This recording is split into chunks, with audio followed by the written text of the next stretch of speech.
दोस्तों, स्वागत है आपका मेरे YouTube चैनल मेक सपोर्ट पर। दोस्तों, आज के वीडियो पर बने रहने से पहले अगर आप नए हैं तो प्लीज़ मेरे चैनल को सब्सक्राइब करें और घंटी के बटन को दबाकर नोटिफिकेशन चालू करें, जिससे मेरे द्वारा डाले गए सारे वीडियो आप तक पहुंचते रहेंगे। दोस्तों आज के इस वीडियो में चित्तौड़ के दुर्ग और इसके समस्त इतिहास के बारे में बताया गया है, तो वीडियो पर अंत तक बने रहें। आइए देखते हैं चित्तौड़ दुर्ग एवं इतिहास। चित्तौड़ दुर्ग भारत का सबसे विशाल दुर्ग है। यह राजस्थान के चित्तौड़गढ़ में स्थित है। चित्तौड़गढ़ के किले को मौर्य राजवंश के सम्राट चित्रांगद मौर्य, जिसे चित्रांग भी कहते हैं, ने बनवाया था। यह एक विश्व विरासत है। चित्तौड़ मेवाड़ की राजधानी भी रहा है। दोस्तों, यह इतिहास की सबसे खूनी लड़ाइयों का गवाह भी रहा है। इसके बारे में कहा जाता है कि गढ़ तो गढ़ बाकी सब चित्तौड़गढ़। इसने 3 महान आख्यान और पराक्रम देखे हैं। चित्तौड़ के दुर्ग को 21 जून 2013 में यूनेस्को विश्व विरासत स्थल घोषित किया गया। चित्तौड़ दुर्ग को राजस्थान का गौरव एवं राजस्थान के सभी दुर्गों का सिरमौर भी कहते हैं।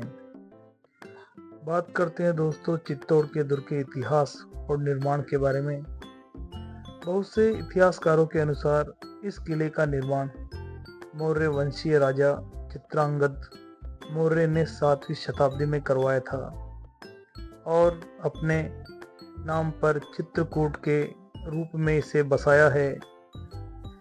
मेवाड़ के प्राचीन सिक्कों पर एक तरफ चित्रकूट नाम अंकित मिलता है। बाद में यह चित्तौड़ कहा जाने लगा। यह मेसा के पठार पर स्थित है। बप्पा रावल ने राजपूताने पर राज्य करने वाले मौर्य वंश के अंतिम शासक मान मौर्य को हराकर यह किला अपने अधिकार में कर लिया। फिर मालवा के परमार राजा मुंज ने इसे गुहिल वंशियों से छीनकर अपने राज्य में मिला लिया। 10वीं शताब्दी में इस पर परमारों का आधिपत्य रहा है।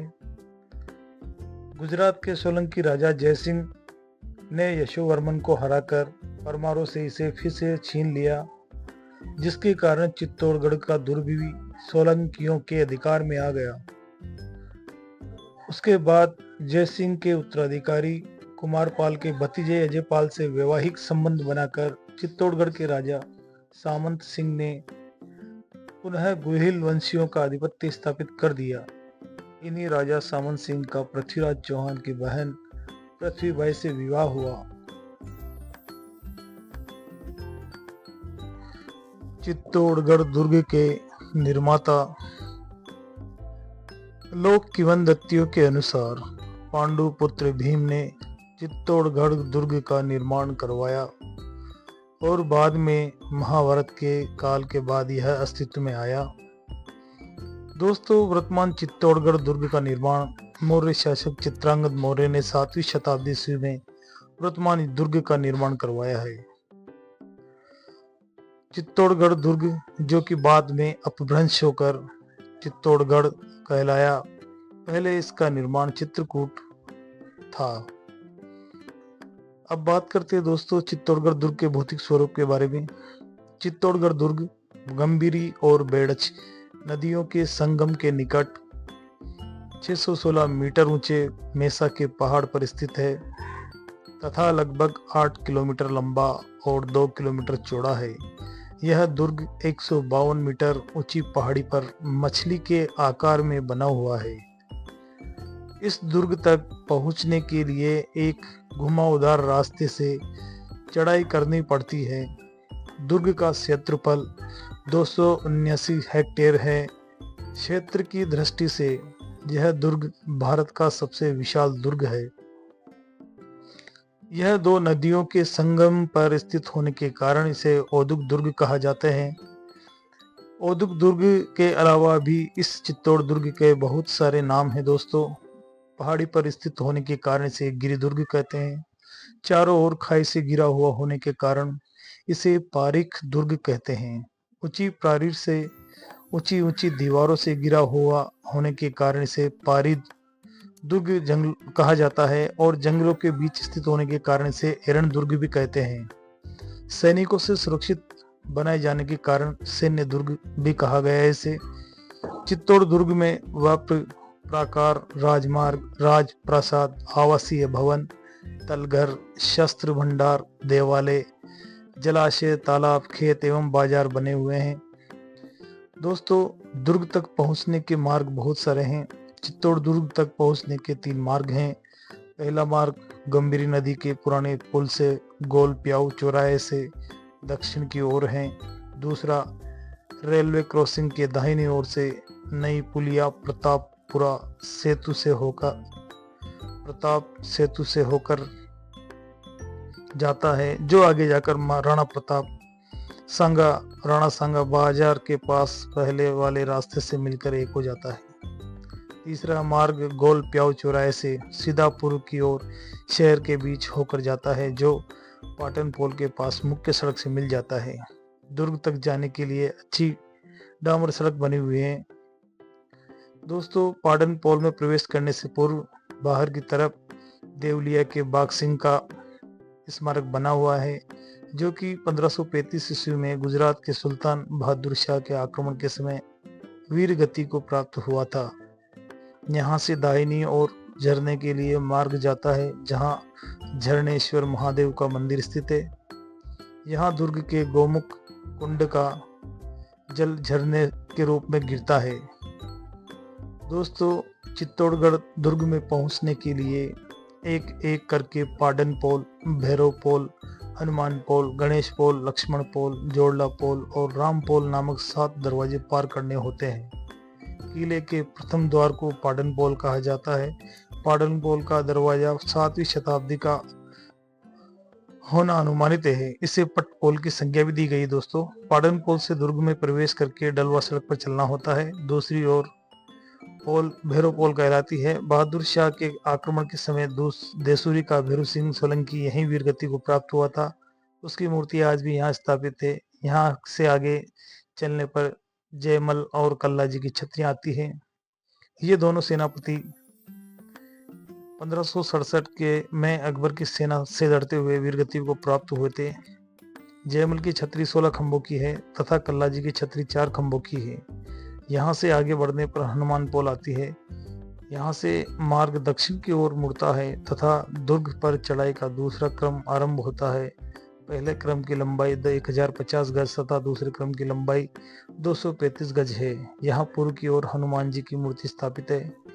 चौथा पोल गणेश पोल कहलाता है, जो पत्थर की बड़ी चौकियों को काटकर जमाया गया है। इस द्वार के बाद सड़क पूर्व की ओर घूमती है। यहाँ सुदृढ़ किलेबंदी की गई है।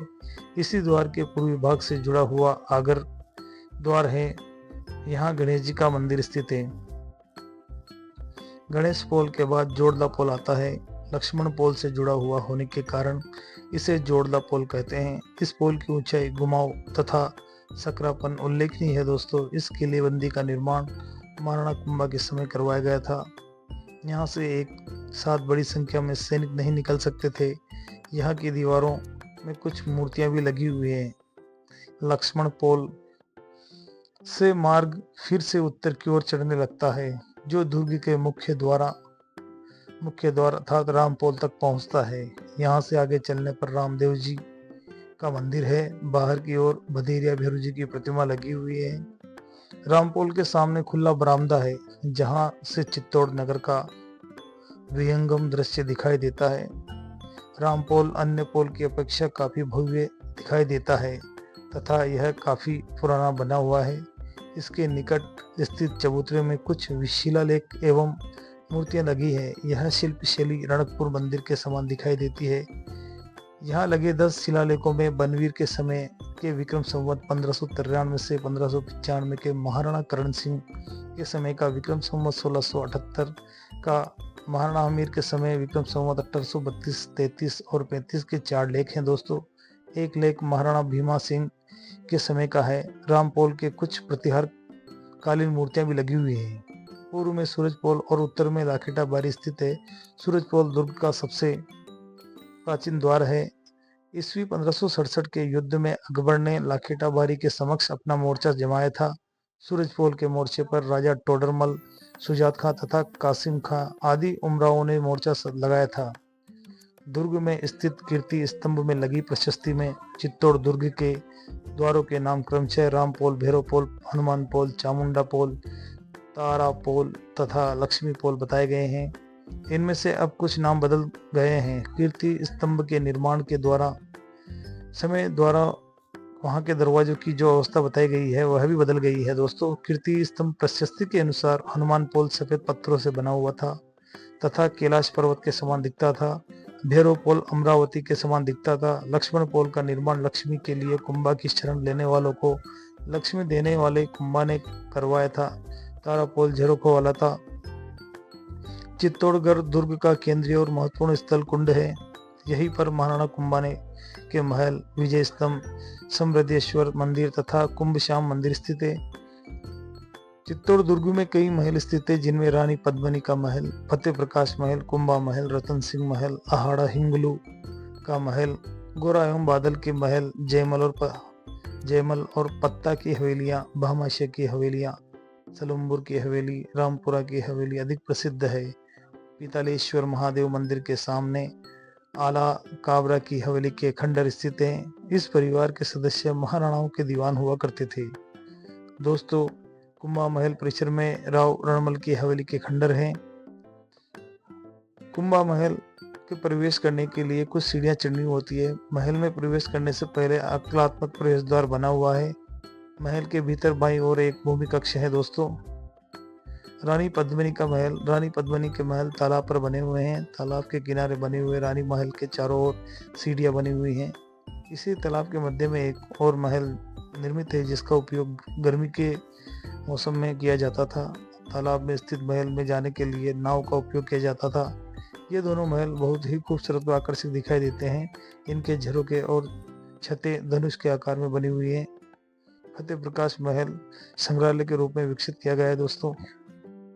हिंदू मंदिरों में कालिका माता मंदिर, समृद्धिवेश्वर मंदिर, मोकल जी का मंदिर, जटाशंकर जी का मंदिर, कुंभश्याम अथवा कुंभा स्वामी मंदिर, तुलजा भवानी मंदिर, मीराबाई मंदिर और कुकड़ेश्वर महादेव और प्रमुख मंदिर इस चित्तौड़ के किले में है दोस्तों। 8वीं शताब्दी का सूर्य मंदिर और कालिका माता मंदिर भी इस किले में स्थित है। यह मंदिर दुर्ग के दक्षिणी भाग में जयमल और पत्ता की हवेलियों के दक्षिण में एक साधारण जान पड़ने वाले भवन में स्थित है जो ऊंची जागती पर बना हुआ है। वर्तमान में देवालय के गर्भगृह में कालिका माता की प्रतिमा स्थापित है दोस्तों चित्तौड़गढ़ के दुर्ग में जैन मंदिर भी बना हुआ है। जो यह दुर्ग परिसर में स्थित जैन मंदिरों में अद्वैत जी का मंदिर, 7 बीस देवरी तथा श्रृंगार चोरी का मंदिर प्रमुख है। 1448 में महाराणा कुंभा के बेलाग ने इसका निर्माण करवाया था जो कि वहाँ के कोषाध्यक्ष थे। यह स्थापत्य कला का अच्छा उदाहरण है दोस्तों। यहाँ पर बौद्ध स्तूप, कालिका मंदिर में आधा किलोमीटर उत्तर पश्चिम में 10 स्तूप स्थित है जिनमें सबसे बड़ा 3 फुट 3 इंच ऊंचा है। इसका आधार 1 फुट 8 इंच वर्गाकार में फैला हुआ है। ऊपरी भाग वृत्ताकार है। इसके ऊपर गुम्बद की आकृति बनी हुई है दोस्तों और चारों तरफ बैठी हुई भगवान बुद्ध की 16 प्रतिमाएं हैं।